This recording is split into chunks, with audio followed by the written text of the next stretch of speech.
ಕಲ್ಲಿನಲ್ಲಿ ಉಳುವನ್ನು ಇಟ್ಟವರು ನೀವೇ, ಅದರಲ್ಲಿ ಉಸಿರನ್ನು ಕೊಟ್ಟವರು ನೀವೇ.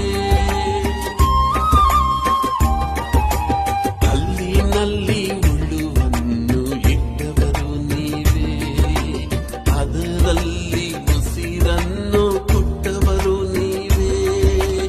ಎಷ್ಟೊಂದು ಉಪಕಾರ ನೀ ಮಾಡಿದೆ, ಎಲ್ಲವ ಹೇಳಲು 1000 ವರ್ಷ ಸಾಲದೆ.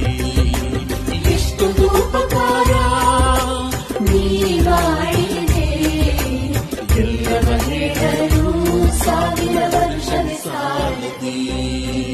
ಅಬ್ರಹಾಮನ ಓ ದೇವರೇ,